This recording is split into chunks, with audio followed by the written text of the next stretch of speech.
The closer and closer we get to the kickoff of the 2019 NFL Draft on April 25th, the more we learn of the potential draft targets the Dallas Cowboys have shown an interest in. Names continue to drop almost daily due to private workouts, pro day visits, 30 pre-draft visitors, and Dallas Day for local prospects who played or grew up in the area. The fun part about this time of year is studying these potential prospects and debating not only where they may be drafted, but their fit with the Dallas Cowboys. Opinions will vary of course on different players and their fit with the Cowboys, which only makes the debate that much more fun. It's what makes the NFL Draft one of the more popular events of the off-season. Today, I want to talk about 5 players who have been linked to the Dallas Cowboys as potential draft targets. There are several people out there who are really high on these players, but I personally have a hard time buying into the hype. Please continue to read below to see the players I believe are a little overhyped. Jalen Ferguson, Louisiana Tech. Jalen Ferguson was highly productive in college and certainly looks the part of an NFL defensive end, but looks and production can be deceiving. He has benefited from playing against lesser talent in the FBS division while at Louisiana Tech, but is going to struggle against more athletic and talented players in the NFL. The Cowboys have shown an interest in Ferguson, but I for one don't buy into the hype. He's been projected as a potential first-round pick, but his lack of athleticism on tape was confirmed recently at his pro day. He won't be able to overpower offensive linemen in the NFL and unfortunately doesn't have the speed or athleticism to fall back on. Because of that, I wouldn't consider drafting him until day 3. Jonathan Abram, Mississippi State. Jonathan Abram is another player the Dallas Cowboys have shown an interest in and have met with recently, who I believe is a bit overhyped. He has the size, speed, and athleticism NFL teams look for in a safety prospect, but I was really unimpressed when I sat down and watched his tape in Mississippi State. What I saw from Abram is a player who is going to struggle in coverage. I love how he flies all over the field and delivers a hit, but I think he's going to be a liability in the passing game. I think he fits in the mold of another Mark Barron or Deon Buchanan. They were both highly touted safety prospects coming out of college, but ended up playing a hybrid safety, linebacker role. That's what I see when I watch Abram play.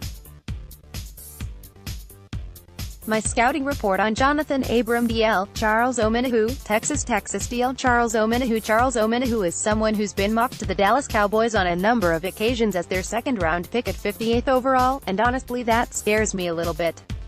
He looks the part of an NFL defensive end, but so did Taco Charlton.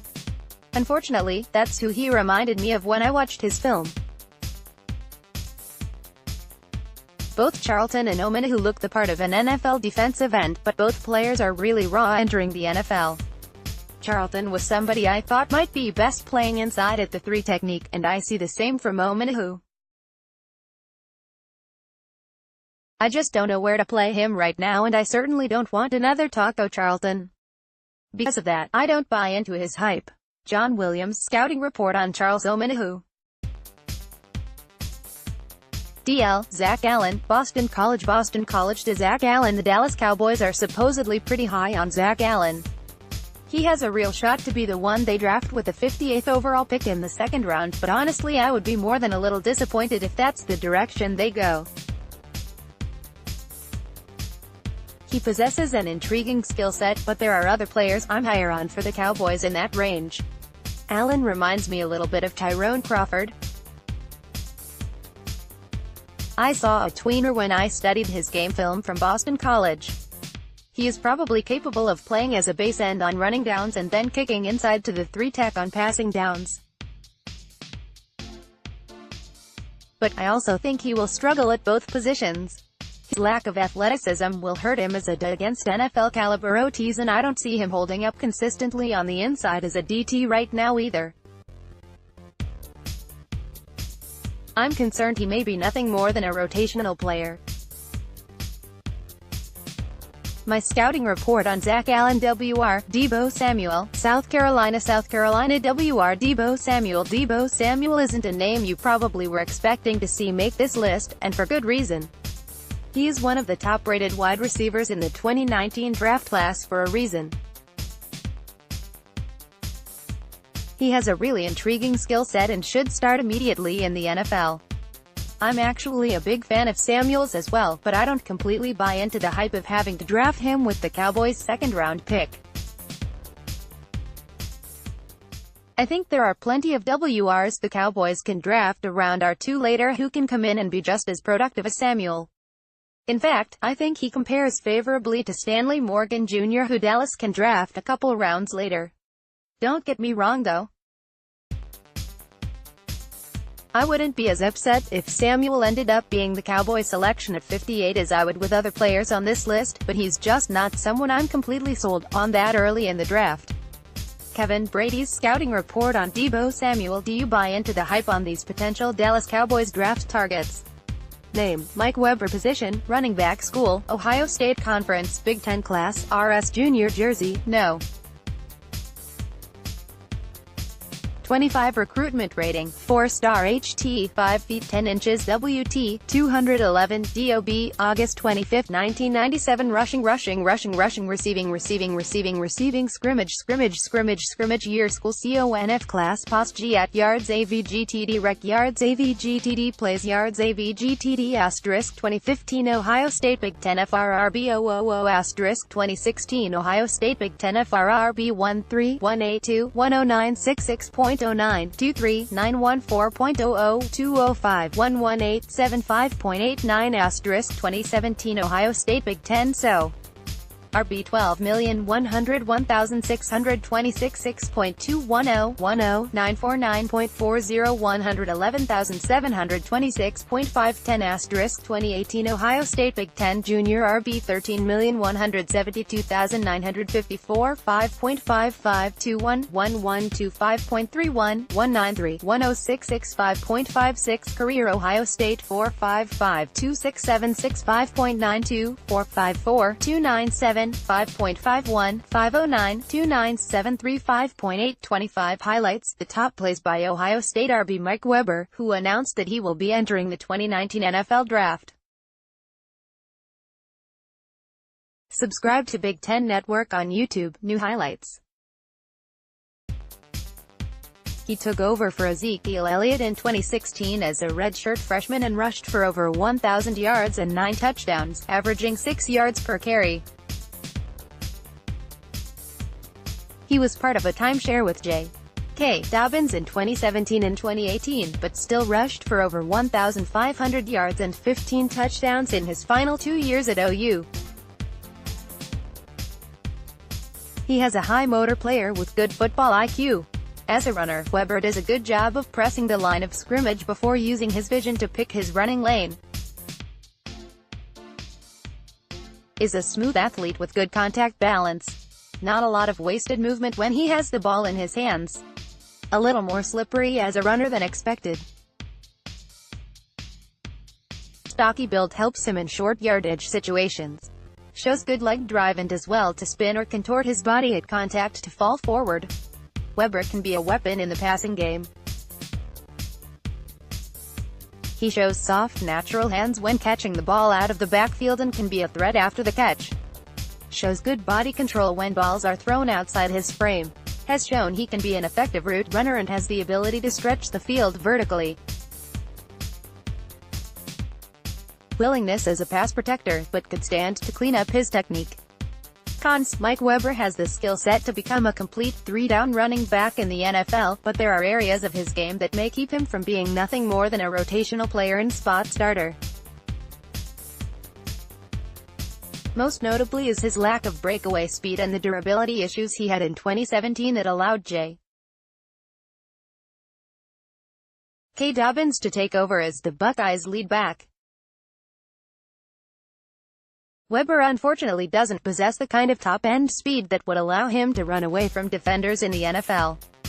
He shows only moderate burst when hitting the hole. Doesn't hit top speed immediately. More of a build-up runner. Struggles when he has to change directions, especially when moving laterally. Will get what's blocked for him, but doesn't show the ability to create on his own. Weber may struggle as a receiving back in the NFL. Mostly caught just swing passes and checkdowns at Ohio State and needs to prove he can run a more diverse route tree to deserve more targets. Lack of lateral mobility and change of direction will hurt his ability to separate. Shows the willingness as a press protector, but needs to clean up his technique. Cowboys fit. If drafted by the Dallas Cowboys, Mike Weber would be the third running back from Ohio State to play for America's team in last few years. He would join former teammate Ezekiel Elliott and replace Rod Smith, both of who are former Buckeyes. Weber didn't officially play with either, but he did watch Zeke from the sidelines during his freshman year at OU, which just so happened to be a redshirt year for him. Weber would immediately become Zeke's backup as a rookie and could form a really good 1-2 punch in the Cowboys' backfield. He has the versatility to be a threat in any offensive scheme, but probably fits best in his own blocking scheme. He can be a weapon as both a runner and receiver out of the backfield, but may not be anything more than a rotational back in the NFL or an emergency fill-in. He is projected to be a mid-round pick, which is where the Cowboys could look to draft him. If they want to win the 2019 NFL Draft, the Dallas Cowboys are going to have to find some hidden gems in later rounds. Without a first-round pick, finding talented players who can contribute immediately in 2019 will be tough, but it certainly can be done. Of course, the draft is about more than just immediate needs, though, and Dallas will look to fill potential future holes as well. One of those position groups at risk of becoming a need quickly is cornerback, where much of the Cowboys' depth is or will soon be entering contract years.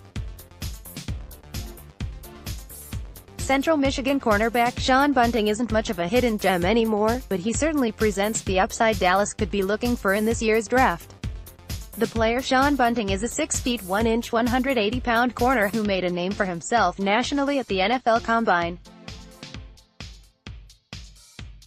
Running a 4.42 40-yard dash and jumping 126 inches on the broad jump, fans around the country quickly learned of Bunting. For people like me who had not been keeping a close eye on Bunting prior to the Combine, the question then became, can he play? You can see the upside in Sean Bunting's game on tape. Bunting had 9 interceptions and 15 passes defensed over 3 years in college, 2 as a starter, with his best statistical season coming when he picked off 5 passes in 2017. This type of production typically translates to the NFL, and Bunting has ball skills on tape that would be much a needed addition to the Cowboys' secondary. He can be a little late in his turns when the ball's in the air, but he's a smart player with a good instincts overall, especially in zone coverage. He is very much a work in progress, however. Bunting's ability in man coverage is a bit inconsistent, but his athletic attributes and high points of play ease my concerns. He clearly has quick feet in coverage and has the traits to project as a sticky cover corner, but you just don't see it on film as consistently as you would hope for. Bunting is probably a bit below average as a tackler, but I'm not too concerned about that. You aren't drafting Bunting as a blitzer or to stop the run, you're drafting him to be athletic in the back end and cover people. I can see the Cowboys using Sean Bunting in a variety of different ways. I think he'd be at his best right now as a cover 3 corner, but his traits and length likely signal a long-term fit in Dallas to Chris Richard. If the Cowboys were to take Sean Bunting, however, they might need to do it at 58.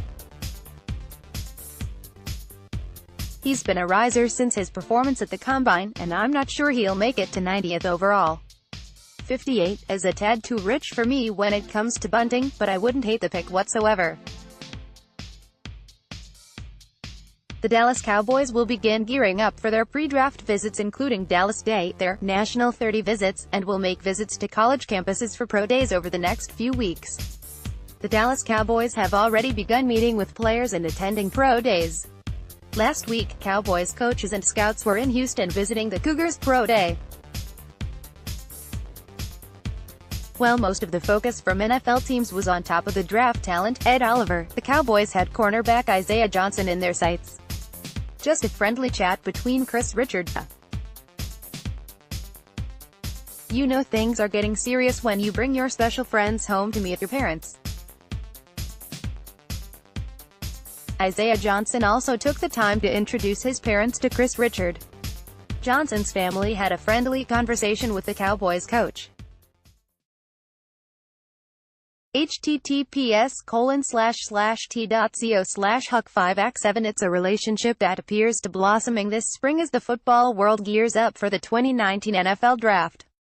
It was the second time in the last month that the Cowboys spent significant time with the cornerback after having a formal meeting with Johnson at the NFL Scouting Combine in Indianapolis.